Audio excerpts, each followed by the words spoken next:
तो demonic system के new episode में आपका स्वागत है। कहानी बिल्कुल वहीं से स्टार्ट होती है जहां पर खत्म हुआ था। अपनी इंसेक्टर सेक्ट मास्टर से कहती है, तुमने बहुत अच्छा काम किया मेरे यहाँ पर ना होने के बावजूद भी, और सच में सेक्ट को भी बहुत अच्छे से मैनेज किया है। वो भी अरे नहीं, आप तो मेरी कुछ ज्यादा ही तारीफ कर रही है। वो कहती है, अरे बिल्कुल भी नहीं, मैं नहीं चाहती कि तियानमेन सेक्ट को कोई भी नुकसान पहुंचे, इसीलिए मैं खुद से ज्यादा प्रायोरिटी अपने सेक्ट को देती हूँ। और जब से तुमने और बाकी के एल्डर्स ने इस सेक्ट को संभाला है, तब से ये सेक्ट कुछ ज्यादा ही फल फूल रहा है। और जरा देखो, मेरे कारण आज इन लोगों की ट्रेनिंग में भी इफेक्ट पड़ा है, इसलिए मैं नहीं चाहती कि सारे डिसाइपल प्रैक्टिस कॉम्बैट को नेग्लेक्ट करें। और इतने दिन तक सेकुलेशन में होने के कारण मैं सेक्ट के अफेयर्स में भी इन्वॉल्व नहीं हो पाई और सारा बोझ आप लोगों के माथे मर दिया। ये सारी बातें सुनने के बाद सेक्ट मास्टर भी कहती है, हालांकि हमारे पास टाइम ना होने के कारण हम इस कॉम्बैट ट्रेनिंग में शामिल नहीं होते हैं, इसलिए डिसाइपल के कॉम्बैट स्किल को सुधारने के लिए हम बाकी के सेक्ट से हेल्प लेते हैं। और हमारा ये रवैया देखकर बाकी के सेक्ट कुछ ज्यादा ही गुस्सा है, इसलिए मुझे डर है कि अब से वो कॉम्बैट ट्रेनिंग में हमारी हेल्प नहीं करेंगे। इंसेक्टर कहती है, आखिर तुम्हें डर किस बात का है?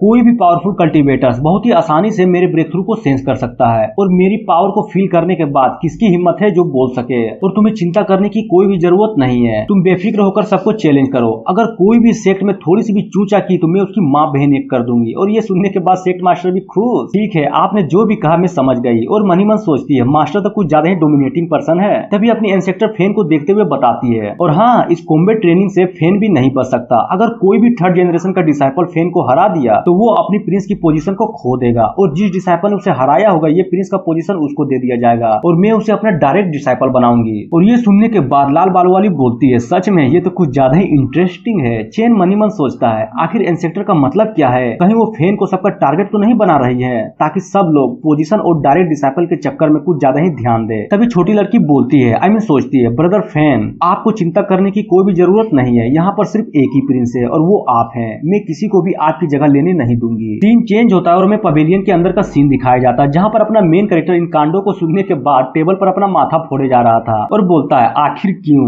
नहीं बोलो, आखिर क्यों? तुमने मेरे साथ ऐसा क्यों किया? आखिर मैंने तुम्हारा बिगाड़ा क्या है? थर्ड जनरेशन के सारे डिसाइपल मुझे इस तरह देखते हैं जैसे कि मैं कोई शिकार हूँ। वो बोलती है, मैंने तो सिर्फ तुम्हें एक मौका दिया है ताकि तुम खुद को साबित कर सको। अगर सच में तुम मेरे साथ संबंध बनाना चाहते हो तो तुम्हें भी मेरे बराबर आना होगा। और तुमने तो देख ही लिया होगा कि कुछ एल्डर्स तुम्हें बिल्कुल भी पसंद नहीं करते हैं, वो भी मनी मन। बात तो इसने सही कही है, मेरा कल्टीवेशन यांगरान के मुकाबले कुछ ज्यादा ही कम है, और अगर मैं इसके साथ रहूं और वो भी इस कल्टीवेशन को लेकर, तो मुझसे ज्यादा बेइज्जती इसी की होगी। और तभी पूरे जोश में बोलता है, तो ठीक है, अब मैं पूरी दुनिया को दिखाऊंगा कि एक पावरफुल बंदा क्या होता है, और पूरी दुनिया की माँ बहन करने के बाद मैं अपने प्यार के बारे में सबको बताऊंगा। और ये सुनने के बाद यांगरान कहती है, ये हुई ना बात, तुम्हें वो आदमी है जिसको मैंने चुना है, और तुम्हारी हिम्मत और मेरी हेल्प से तुम कुछ हजार सालों में जरूर इमोर्टल बन जाओगे, उसके बाद हम साथ रह सकते हैं, वो भी क्या 1000 ईयर। और मनी मन सोचता है, अरे पगली, तुम्हें शायद नहीं पता ये 1000 साल दूसरे कल्टीवेटर्स के लिए है, लेकिन मैं तो सबसे अलग हूँ क्योंकि मेरे पास सिस्टम है।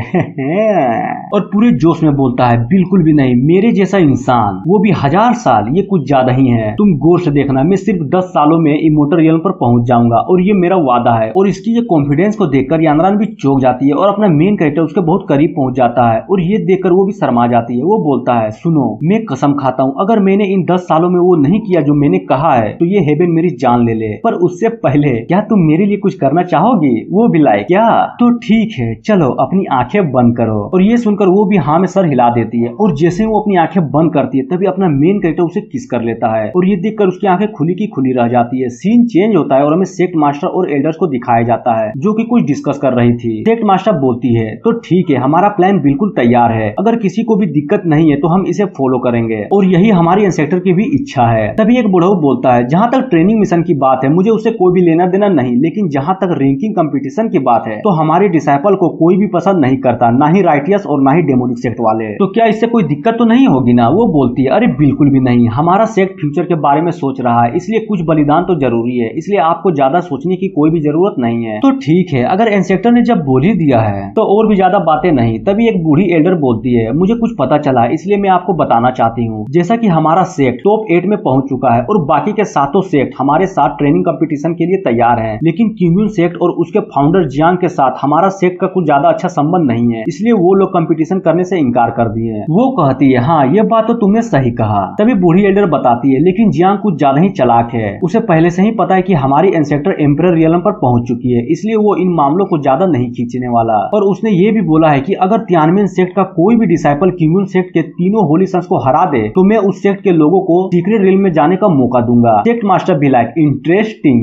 चलो देखते हैं कि आखिर किसके डिसाइपल में है दम। और हाँ, सारे डिसाइपल को बता दो कि टॉप टायर मिशन में क्यून सेक्ट के 3 होली सन्स को हराने का ही सबसे बड़ा मिशन है, और जो भी डिसाइपल इसको पूरा करेगा उसे इमोर्टल ओरिजिन पिल और मिलियन स्पिरिट स्टोन रिवॉर्ड में मिलेंगे। तभी हमें 3 दिन बाद का सीन दिखाया जाता है, जहाँ कोई आसमान में उड़े जा रहा था और मार्केट में एक छोटी सी बच्ची उसे देख लेती है। माँ देखो, लगता है कोई इमोर्टल किंगुन माउंटेन की तरफ उड़ता हुआ जा रहा है। वो भी कहती है, बड़ी अजीब बात है, इन दिनों कुछ ज्यादा ही इमोर्टल्स किंगुन माउंटेन में आए जा रहे हैं। और वो और कोई नहीं बल्कि अपना फैन होता है जो उड़कर कहीं जा रहा था। तभी वो मनी मन सोचता है, मुझे उम्मीद नहीं थी कि ये तीनों होली सन्स इतना पावरफुल होंगे। पिछले 3 दिनों में नानसेंस सोल वाले उन्हें चैलेंज करने के लिए यहाँ पर आए थे और वो लोग हार गए। वो बोलता है, जियांग, अगर तुमने हमारे सेक्ट का सामना नहीं किया तो हम समझेंगे कि तुम हमारे इंसेक्टर का मजाक उड़ाना चाहते हो, और आज मैं देख ही लेता हूँ कि तुम्हारा वो तीनों चूजे आखिर किस काबिल है। और तेजी से उड़ते हुए किंगुन सेक्ट में पहुंच जाता है और तभी उस बुढ़ऊ जियांग और तीनों होली सन्स को दिखाया जाता है, जहाँ बुढ़ऊ बोलता है, मुझे विश्वास नहीं हो रहा कि तियानमेन सेक्ट ने अभी तक हार नहीं मानी। मेरे डिसाइपल्स ने पहले ही 3 को क्रिपल कर दिया है और तुम अब यहाँ पर आए हो। और दोनों एक दूसरे को गुस्से में देखते हैं। अपना फैन बोलता है, पहली बात बुढ़ऊ तेरी माँ का, और दूसरी बात इन तीनों की भी माँ का। और ये सुनने के बाद बुढ़ऊ बोलता है, हाँ, हारने से पहले जितना बोलना है बोल लो। और तुम लोग गौर से सुनो, इसका नाम लीन फैन है और ये यांद्रान का डायरेक्ट डिसाइपल है, बिल्कुल तुम लोगों के जैसा। तभी तीनों होली सन्स में से एक बोलता है, बिल्कुल हमारे जैसा। तो चलो देखते हैं कि आखिर कौन ज्यादा पावरफुल है। दूसरा बोलता है, हम कभी भी नहीं हारने वाले, और तुम एम्परर सन हो ना, बहुत दिनों से मिलने का मन था। और तभी तीनों होली सन्स फाइट के लिए तैयार हो जाते हैं और उनके ये पोज को देखकर अपना मेन कैरेक्टर भी लाए, क्या चोमू है साले, बिल्कुल मोगली लग रहे हैं। तभी एक बोलता है, ओ तो तुम ही हो ना जिसको सब एम्परर सन बोलते हैं। दूसरा भी लाइक, टॉप 8 सेक्ट के टॉप 10 डिसाइपल्स में से तुमको ही होली सन बना दिया गया। आखिर तुम में ऐसी क्या काबिलियत है, फिर भी तुम सिर्फ एक नल्ले इंसान से ज्यादा कुछ भी नहीं हो। तीसरा बोलता है, चलो बोलो पहले तुम किससे लड़ना पसंद करोगे। और इतना बोलते ही एपिसोड खत्म हो जाता है। तो मिलते हैं ऐसे किसी नेक्स्ट वीडियो में। So thank you.